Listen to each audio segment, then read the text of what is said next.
Hello, tonight. You stand at the edge of a forest that is not of this earth. Its trees spiral impossibly upward, coiling into a canopy so thick it swallows even the stars. The air is cool but charged like a breath caught in the throat of the cosmos.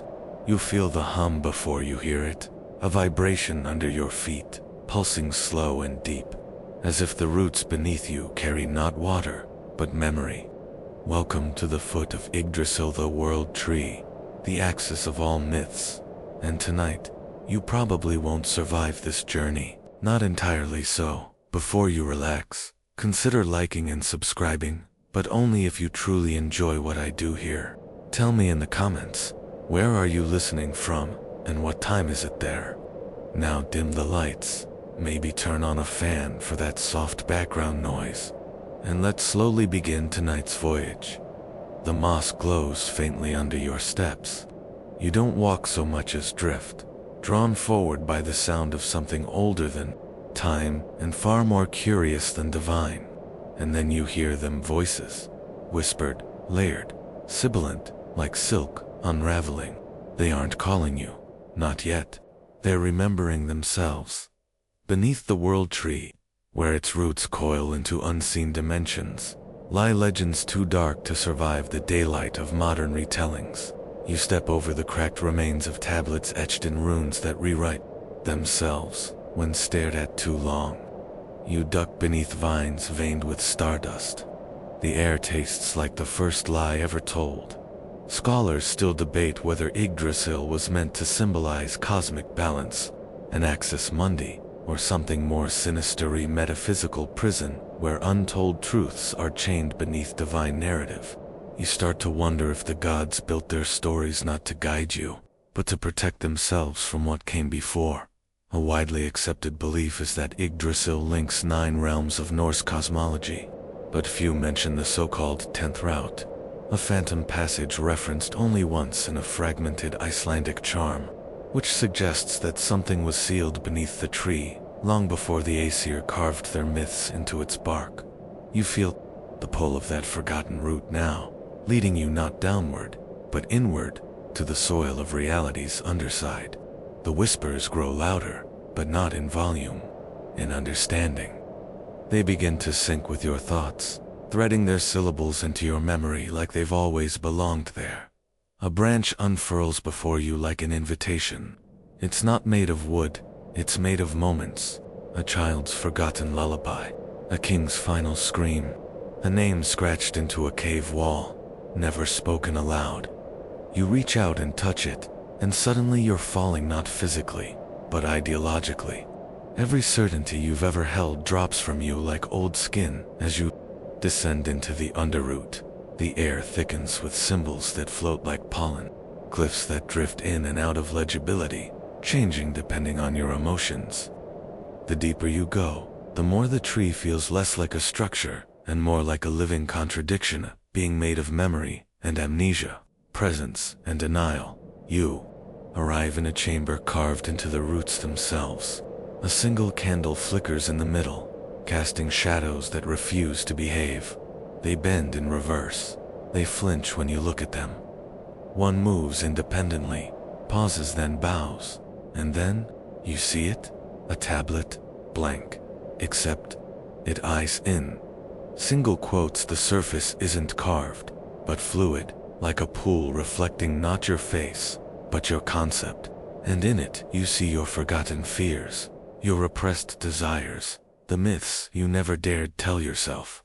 These are the raw materials of godhood and of horror. You kneel before it, not because you were told to, but because it feels like the only gesture that won't unravel the moment. As your fingers approach the surface, it shimmers into words, your words, but from a version of you that doesn't exist in this timeline. Unusual fact. Some Norse grimoires mention that Loki was not only a trickster, but the guardian of erased myth stories too volatile for the 9 realms. Some say he once whispered one of these to Odin, who lost an eye, not for wisdom, but to unhear it. And now, here you are, inches away from the echo of that same tale. Not to read it, but to remember it. Because forbidden legends don't survive on paper, They survive in people. The moment you accept this, the chamber shifts. The walls fall away, revealing not more root, but absence, the concept of what could not be allowed to exist. You stare into it, and it stares back, not as a threat, but as a riddle. Something must be forgotten, so something else may be born. The whispers return now not in warning, but in reverence. You've crossed a threshold, not of space, but of narrative. You're no longer reading the myth. You are the myth, waiting to be buried, misremembered, or worse, rewritten. You rise, and the candle snuffs out. Darkness is rarely silent. It breathes. It coils around your ankles like rising ink, thick with the weight of unsaid things. As you move forward, you're no longer sure what you're stepping on: root, stone, memory, or myth. And maybe that's the point. You've heard of Tartarus, haven't you?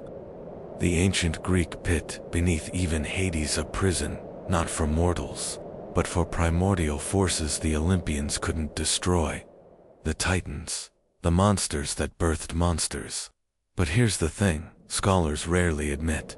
Tartarus wasn't always a prison. At one point it was a cradle. A widely accepted historical belief is that Tartarus lies as far beneath Hades as Earth is beneath the heavens, and it served as a dungeon for threats to the cosmic order. But a lesser-known myth, one only briefly mentioned in a papyrus fragment found near the Nile, suggests it was a wellspring of raw creation, sealed away because the gods feared what it could make. The path around you tightens now, no longer a tunnel, but a throat. The air hums with static, your skin tingles with pressure, and somewhere far ahead, something shifts, not like a beast waking, but like an idea noticing it's been remembered. You feel it long before you hear it. The scraping of thought against reality. You emerge into a cavern as wide as silence and twice as old. The walls are obsidian, but they ripple. They don't reflect you. They reflect versions of you. One turns back, one kneels, one burns. All of them are possible, and all of them are watched. And then you see her, Echidna, half-woman, half-snake, mother of monsters. Her body sprawls across the chamber like a living continent, scales glittering like galaxies in eclipse. Her eyes open slowly, not because she's tired, but because she's eternal and doesn't rush from mortals. She's not bound here, not really. She chooses to remain, because down here, truth hides best in nightmares. Another god-wrought vessel, she says, voice like silk being torn underwater. Come to rewrite or be rewritten. You try to speak, but your words crawl back into your throat like ashamed shadows. Echidna slithers closer, her coils making no sound, but displacing memory itself. You forget your own name for a heartbeat. Then she stops, inches from your face. Even the gods were afraid of their mothers, she murmurs. Scholars still debate whether Echidna was merely metaphor, a symbol of chaos, or a real chthonic entity worshipped in forgotten cults. Some fringe theories posit that she was a caretaker of ancient prototypes, concepts the Olympians later polished into palatable myths. She offers you her hand. It's clawed, unshaken, unapologetic. You take it, and suddenly the chamber dissolves, folding inside out. You're standing in a nursery not for children, but for legends. Creatures slumber inside, translucent cocoons, suspended in nothingness. A lion with 3 heads, a serpent with wings of flame, a horse with eyes like eclipses. These are myths unborn, ideas too intense, too honest, or too strange for the daylight of storytelling. She leads you through them, each pulse of their hearts like a forgotten name knocking at the door of language. Some legends were silenced, she says, not because they were false, but because they were inconvenient. One cocoon pulses as you pass. You feel its story brush your skin, something about a god of silence who erased entire pantheons by refusing to speak their names. Unusual fact. One Orphic hymn references a deity known only as the Unvoiced One, whose temple had no doors, no prayers, and no worshippers, only echoes. Echidna pauses before a final cocoon, much smaller than the rest. Inside it floats a mirror. No frame, no glass, just the idea of reflection. "This one's yours," she says, and for a moment, you understand what that means. You aren't here to learn forbidden legends. You're here because you are one. A myth that was buried early. A narrative pruned from the cosmic script before it could confuse the readers. But some stories refuse to stay quiet. They leak, in dreams, in déjà vu. In that strange moment, you remember something that never happened. She places the mirror in your hands, and the nursery dims, not with light, but with consequence. Something is now awake, not her, not the monsters. You are not a god, she says, but you are what gods fear. The path reopens behind you, winding upward. She doesn't follow. Monsters don't need to escape, they just wait. The way back isn't quite the way you came. It's shifted longer now, narrower, ribbed like the inside of something once living. You're not walking out of Tartarus, you're being birthed from it. And in case that wasn't dramatic enough, the stars have changed. Where once the sky shimmered with familiar constellations, now you see new ones, twisting figures with too many limbs, fire-shaped syllables that refuse to stay still. You recognize none of them, and yet they hum with the same melody as your blood. Welcome to the horizon of forgotten gods. The air here smells of thunder before it breaks. The sky is the color of a bruise, healing in reverse. And in the distance, impossibly far yet viscerally close, you see a city that shouldn't exist. The walls are made of bone, not symbolic bone, not poetic metaphor, literal, fossilized, interlocking vertebrae, from beings too massive to name. Its towers are teeth, its gates are jaws, yawning open like they're about to whisper the end of time. This is the city of yawning gods. According to canonical myth, no such place exists. But scholars still debate whether certain dream sequences in the Egyptian Book of the Dead refer to a liminal zone between the divine and the dead, a borderland where failed gods wandered. Unrecorded, unusual fact. In a fragment from a crumbling Babylonian tablet, there is mention of the place where names sleep. A city built by gods whose worship was never completed, and deities abandoned by mortals mid-prayer. And this is where you walk now. The road to the city is made of offerings, rusted incense burners, broken altars, bones of forgotten rituals. Each step crunches, not on sand but on unmet expectations. The gates open not because you're permitted, but because permission is irrelevant here. You enter. Instantly, the sound changes. You don't hear anything. You feel the memory of sounds. Laughter, once. Screams. Wind in a language that was never spoken aloud. Figures move through the streets, some humanoid, others approximations. Many wear remnants of worship, shattered masks, half-burned incense strings, faded tattoos of creeds that never caught on. One bows slightly as you pass. You are remembered, it whispers. We are not. It's not a curse. It's envy. Reach the center of the city, where a massive amphitheater stretches open like an eye. At its heart stands a being wrapped in bandages made of scriptures. Its face is a smooth stone tablet, blank. This is Palium, the deity of erased myths. No one prays to Palem, that's the point. Palem is what remains when faith evaporates and leaves behind only the structure, like a dried-out riverbed where belief used to run. Palem turns its head toward you, though it has no eyes. It speaks in pages, not words. They peel from its skin, like brittle leaves, unfolding mid-air, revealing scenes you never read, but somehow remember. A thunder god with no name, weeping over a desert that once worshipped him. A moon goddess with 3 faces, forgotten because she required her followers to dream for her. A boy who ascended, not because he was divine, but because someone believed he could be. Stories die, Palem says, but not always fully. You feel your chest tighten, not from fear, but from recognition. You've forgotten gods before. We all have. That patron you made up as a kid when you were scared of the dark. That whisper you thanked when your bus arrived just on time. That instinct to knock wood, toss salt, hold your breath when passing a graveyard. They came from somewhere. They still wait. Palom reaches toward you with a hand that disintegrates as it moves, leaving behind nothing but the idea of contact. You do not need to remember us, it says, but do not deny us. And then the sky groans. The city begins to fade, not collapse, but dissolve, like mist retreating before a sunrise that doesn't exist yet. You're lifted, not by wind or force, but by narrative momentum, by the gravity of plot and purpose.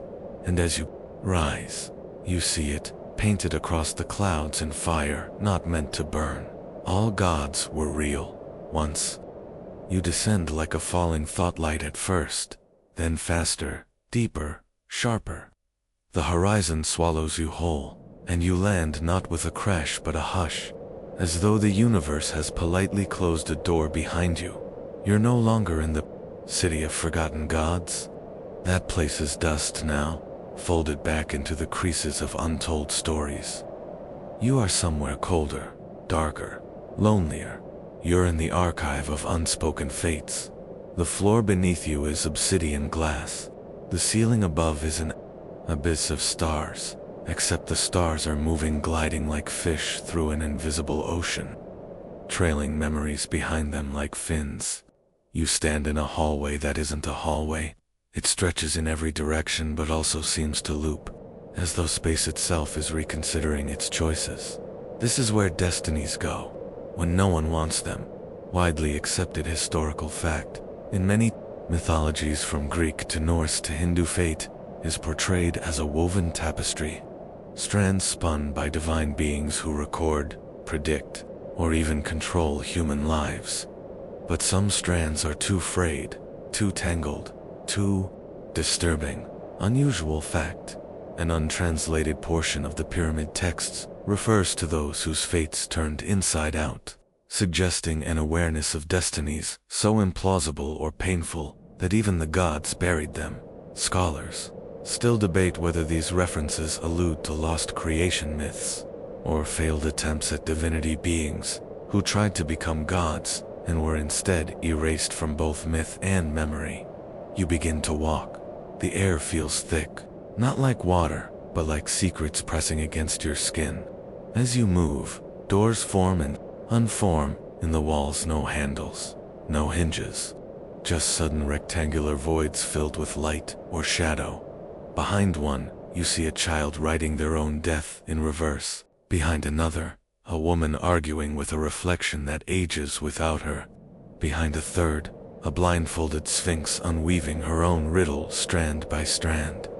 You don't know what any of it means. You keep going. A sound begins to follow you, like the scraping of ink across parchment, or perhaps bones across stone. You're not alone. You turn. A figure stands behind you, its robe made entirely of discarded prophesied torn scrolls and broken amulets and shattered hourglasses fused into something resembling fabric. Its face is a cracked sundial. Its eyes are eclipse shadows. This is Talm. The archivist of what must not be known. Talm doesn't speak, not because it can't, but because what it knows has no language. Instead, it gestures with a single, jointless hand toward a floating monolith beside you. It glows faintly. You step closer, inside the surfaces. Inside it to see yourself, not as you are, but as you were never meant to be. A tyrant, a prophet, a god, a void. All these versions flicker through possible selves that were cut from the script before you were born. They watch you back. Some smile, one weeps. You reach out. Your fingertips graze the monolith and you feel it. The weight of every choice you never made. The cost of every fear you never faced. The echo of every belief you abandoned too early. Talm finally speaks, not aloud, but through the architecture itself. The walls ripple like breath. Do not fear the fate you rejected, it says. Fear the ones still circling. You step back, the monolith dims. The hallway begins to unravel. Strands peeling away into raw myth stuff, flashes of old gods, laughing, serpents birthing sons, twins killing time with daggers made of breath, and then, silence. A new door appears before you, arched in silver, and dripping with tears that aren't wet. The kind of tears you cry in dreams. When you remember something you've never lived, you step through. The archivist watches, and for a brief moment, you think no. You know that somewhere out there is a version of you who never stopped walking these halls, still wandering, still wondering.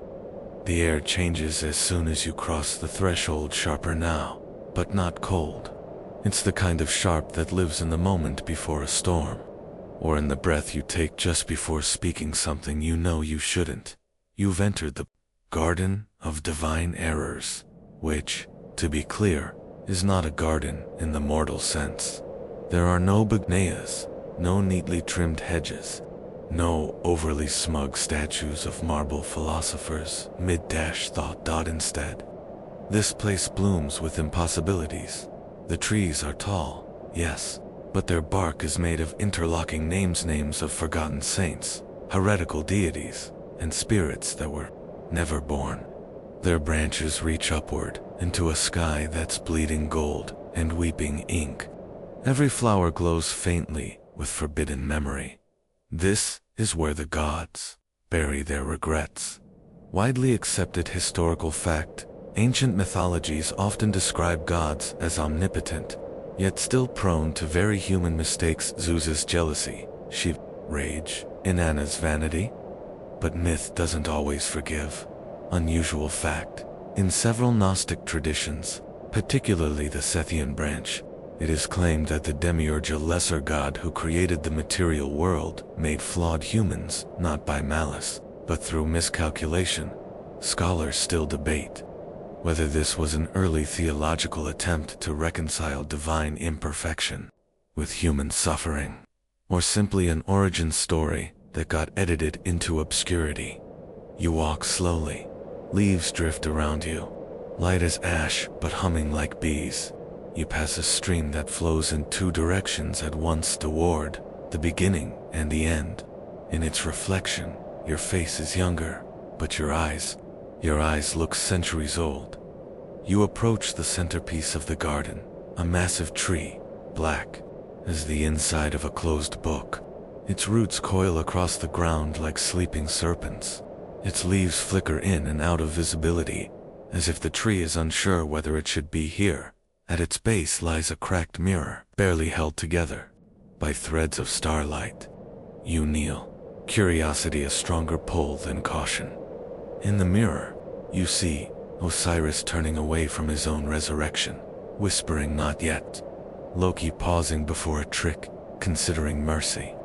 A Japanese thunder god erasing a storm from memory just before it's needed. These are divine mistakes, not evil, not apocalyptic, just off script. They didn't destroy the world, but they dented it. The gods come here, you realize, not to be punished but to feel, to remember what it's like to not know the ending. As if on cue, something moves nearby. A figure steps from behind a tree. They wear a robe of wind and silence, their face flickering between familiar mythic visages. Sisis, then Medusa, then Quetzalcoatl, then none at all. Do you know what this garden is? The figure asks, not with voice, but with intent. You shake your head.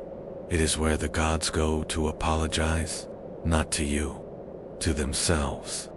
You glance at the mirror again. It now shows your reflection, alone holding a match in one hand, a scroll in the other. You understand. Every mistake you've ever made wasn't just yours. It echoed. It rooted itself into someone else's story, just like theirs did into yours. The garden sighs. You realize you've been holding your breath not out of fear, but reverence. This place doesn't want to be remembered. It wants to be forgiven. The figure hands you a single petal glowing blue, like cooled lightning. Leave this, they say, where you last judged yourself. You nod, and without warning, the trees bend inward, their branches forming an arch. A path opens, not forward or backward, but inward. As you step through, the garden fades behind you, but the scent of it lingers oh so nash, regret, and maybe something like hope. You descend. Not in the physical sense, there are no steps here. No winding tunnels carved into rock, but down into something deeper. A layer beneath thought, beneath memory. Like slipping under warm water and realizing that what you mistook for a reflection was actually another world waiting just below the surface. The path you follow now isn't lit by torches or stars. It's lit by stories. They drift past like fireflies, fragments of myth long buried. A feathered serpent coiling around a solar eclipse. A woman made of frost kissing a sun god's eyelid. A city of bone that breathes once every 1,000 years. You've reached the archive of unwritten fates. It hums like a heartbeat the size of a mountain. Widely accepted historical fact. Many ancient cultures believed fate was predetermined, woven by divine forces, sung into being or etched into celestial stone. The Greeks had the Moirai. The Norse had the Norns. The Egyptians, they whispered of Shith, personification of destiny. Unusual fact, in obscure Hermetic texts, there's mention of the echo, a realm said to exist beneath the threads of fate, where discarded futures and silenced legends are preserved, not destroyed. Scholars still debate whether this was a symbolic metaphor for unmanifested potential, or a warning. You move carefully through the archive. It is not a room, it is a feeling. The air here tastes of ink and thunder. Floating scrolls rotate in, slow orbit above what appears to be a black well with no bottom. Every so often, a scroll dips into the well, vanishes, then reemerges slightly changed. You look closer. The scrolls don't contain words, not in any language. They're written in choices, moments that could have gone 1,000 different ways. What if the hero had turned left? What if the goddess had fallen in love with her enemy? What if the beast had never been slain? You spot a scroll that glows a little brighter than the others. It moves toward you, hesitantly, like a stray cat, unsure whether to trust your outstretched hand. You hold your breath as it unrolls. Inside you see your own myth, not as it happened, but as it might have. You see yourself staying, leaving, betraying, healing. You see yourself becoming a villain in someone else's story. You see yourself forgiving someone who never deserved it. Each version is you, and none are wrong. The archive doesn't judge, it remembers. A voice quiet and ancient whispers in your ear. Every legend begins as a silence. You look down and see that you're standing on a mosaic floor made entirely of broken mirrors and fallen feathers. The reflections shimmer with half-spoken prophecies and names that haven't yet been given. You kneel beside the well. It pulses. You ask, not with words, but with longing, what happens to a story never told? The archive answers by showing you a flicker, brief but blinding, a glimpse of a world built from abandoned myths. It is neither utopia nor ruin. It is raw potential, a place where forgotten gods still whisper in forgotten tongues, hoping someone might someday listen. You touch the water inside the well. It's warm, and when you pull your hand back, you're holding a single thread shimmering gold, impossibly delicate. You don't know what it represents. A life, a truth, a lie. It doesn't matter. It is yours now. You tuck the thread into your pocket, and the archive begins to dim. Scrolls rising out of reach, the well's ceiling like a closing eye. The path ahead reappears, not lit this time, but shadowed. You walk on, because you must. Behind you, the archive waits, endless and patient, quietly storing all the possibilities that might yet become myth. The air thickens, not with smoke or mist, but with memory, stale, heavy, familiar in the way a dream is familiar just before it turns. You're back under open sky, but the stars above feel older now, distant, watching. And the moon is wrong. It's too close. It hangs like a frozen eye, unblinking, rimmed in gold and ash. Welcome to the garden of broken oaths. It doesn't bloom, it broods. Twisted trees curl inward like ashamed fingers, their bark cracked and weeping something that smells like burnt myrrh. Beneath them lie shattered symbols, crowns, rings, ankhs, tablets, relics of promises made and never kept. You step carefully.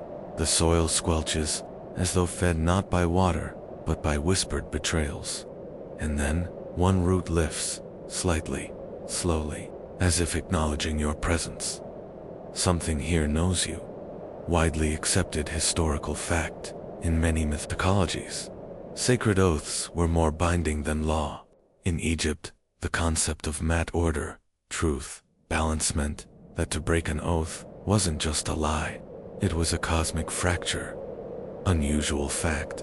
One lost scroll hints that even gods could not escape oath binding, that once Thoth himself broke a vow and paid for it in lost centuries, hidden from both moonlight and memory. Scholars still debate whether this text is allegorical or literal, but in places like this, debate feels like a luxury reserved for the unhaunted. You walk deeper into the garden. Each step brings a whisper. Some are angry, some pleading, some are your own voice. You find a tree taller than the rest, its branches wrapped in thin strands of silver. They hum, as if caught in a low eternal wind. On the trunk, carved deeply, is a name. Your name. You didn't carve it, but it's still yours. Beneath it, symbols bloom in patterns you recognize from dreams you've never had. An eye within an eye. A heart caged in flame. A lotus weeping blood. It hurts to look. You turn away and come face to face with her. She has no name, but you know who she is. Everyone does. She's the goddess of forgotten vows. Or maybe she's just the idea of guilt. Given shape, she wears a cloak stitched from silence. Her eyes are covered by a thin veil made of words never spoken, and in her hand, she holds a balance knot, like a Nubis scale, but one of thread and fire. She does not ask, she just offers it. You understand, this is not judgment, this is choice. You can tie the thread to one of your old oaths, the ones you buried, rewrote, or pretended never happened, but to do so is to reignite them. They may return with teeth, or you can walk away. Leave the past buried beneath the roots. The trees around you lean in, listening. You hesitate, and then, slowly, you reach for the thread. It shivers in your grasp. You whisper a name one you haven't said in years and tie the thread to a low-hanging branch. The garden exhales. Something breaks, loose from the trees. A faint glimmer, a spark of something lost. It dances once in the air, then disappears into the stars. The goddess nods. Just once. Then she turns and becomes mist. You are alone again. But the air is different, now cooler, clearer, as though one less weight presses on your chest. You walk back through the trees, and they do not whisper anymore. Just sway, like old promises finally forgiven. You emerge from the garden, as if surfacing from deep water, lightheaded, slowed, uncertain of how long you've been breathing in memories instead of air. But the moment your feet touch the obsidian stone once more, the illusion breaks. Something pretending to be, it snaps back into focus. The path ahead is narrow now, bordered on both sides by towering figures carved from moonstone. Each one is faceless, featureless, ageless, but somehow familiar. Their presence is more than symbolic, it's oppressive. Watching, remembering. This is the avenue of forgotten faces. Here the myths that never made it into temples or scrolls still walk. Half-told stories. Gods abandoned mid-ritual. Spirits denied worship. Echoes that died too soon to become legend. A widely accepted historical fact. Ancient Egypt had thousands of deities, from grand cosmic forces to minor household spirits who ruled over bread ovens or scorpions. Only a fraction were ever written down. An unusual fact, the wandering deity theory, posits that these forgotten gods didn't vanish. but drifted lingering as nameless energies until claimed by new cultures or reborn under new names. Scholars still debate whether mythology evolves through cultural adaptation or psychic need, but here, adaptation feels less like theory and more like survival instinct. The statues don't move, but their shadows shift when you're not looking, and then one does move, barely just a tilt of its faceless head. But it's enough. It sees you. You approach slowly, feeling your heartbeat echo against the silence. At its base lies an offering bowl, dry and cracked. You kneel unsure. Why and place your palm inside. Dust, cold. It sticks to your skin like guilt. Then a flicker. The statue speaks not aloud, but behind your eyes. A story half-formed spills into your thoughts. A god of the third river, once worshipped by a single village, now swallowed by the sands. A name so old, it can't be spoken with human breath. A sorrow so deep even Ra pretended not to see. You blink. The bowl is empty again, but something stirs within you. Not fear, recognition, because that pain, that silence, that half-formed existence, it mirrors something you carry, doesn't it? That part of you you've never told. The piece that never became language. The statue's shadow lengthens, curling around you like a question, and this time, you answer. You stand and whisper a name, not a god's name, but your own.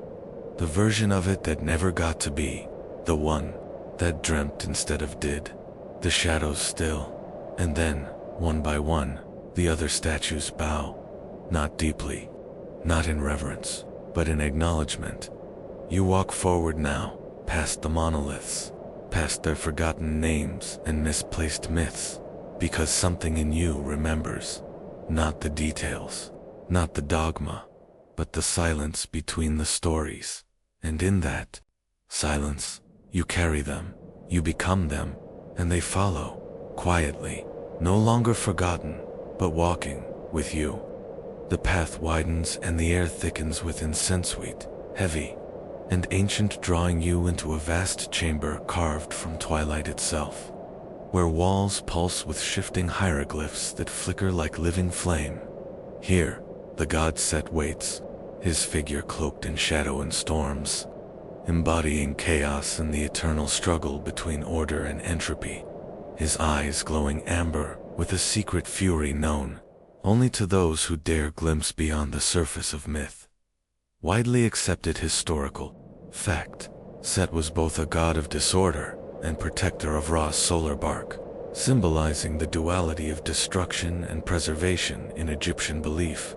An unusual fact. Some texts hint at Set's ambiguous role as a god who was both reviled and secretly venerated as a necessary force for cosmic balance. A paradox scholars still puzzle over. Scholars still debate whether Set's image evolved from fearsome villain to complex anti-hero through cultural shifts or political propaganda. But here, amid the flickering glyphs, you sense the raw pulse of that ancient conflict, alive and breathing. The chamber hums with energy as storms crackle silently overhead, and you feel the weight of forbidden power pressing in, reminding you that chaos is not absence, but a force as fundamental as the stars. You realize that to understand the darkness, you must first embrace its shadow, and so, you step closer. The storm fades, replaced by an eerie stillness that blankets a forgotten temple, half buried in sand, where the air holds the scent of forgotten rites and whispered secrets. Within its crumbling halls, the veil of Isis shimmers faintly, a silken curtain between worlds, and as you cross beneath it, you encounter the shadowed forms of condemned souls, those myths cast aside, stories too dark or dangerous for daylight, their silent pleas echoing the eternal tension between knowledge and oblivion. Widely accepted historical fact, Isis, revered as a goddess of magic and protection, was also believed to guard the boundary between life and death, weaving spells that bridged mortal and divine realms. An unusual fact. Some obscure texts suggest that the veil was not merely symbolic, but a real threshold, guarded by spirits, tasked with hiding truths that could unravel the fabric of society if revealed. Scholars still debate the extent to which forbidden legends were deliberately suppressed or naturally lost over time, but standing here amid the shadows, you sense the weight of stories buried deep beneath the sands of time, waiting patiently to be remembered or feared. The quiet murmurs swirl around you, urging caution and curiosity in equal measure as you prepare to leave this temple of hidden truths behind, knowing that the dark side of mythology is not just a tale of fear, but a mirror reflecting the complexity within us all. You turn away, the sands shifting softly beneath your feet, carrying you forward, the whispers lingering like a promise that the story is never truly finished, only waiting for the next voice to reveal its secrets. Now, as you settle deeper into this quiet moment, let the weight of those ancient shadows gently fall away, like grains of sand slipping softly through your fingers, carried off by a slow, soothing breeze. Feel the cool calm of the desert night wrapping around you, a vast blanket woven from stars that twinkle with the secrets of countless forgotten legends. Your breath slows, syncing with the timeless rhythm of the cosmos, steady, gentle, unhurried. Imagine the flicker of distant candlelight casting warm, dancing patterns on the walls of your mind, each flame a small beacon of light amid the dark, a reminder that even the deepest shadows hold their own beauty. Allow the echoes of myth, the whispered stories of gods and mortals alike, to lull you toward rest, where dreams become a safe harbor for hidden truths and unspoken tales. No rush, no urgency, only the peaceful certainty that these ancient voices remain with you, softly humming beneath the surface of your thoughts. As your eyelids grow heavy and your body loosens, feel yourself drifting gently on that eternal river of stories, carried toward a place where mysteries fade into calm understanding, and every shadow is touched by light. And with that, you are ready to sleep, to dream, and to awaken once again to the endless dance of myth and memory.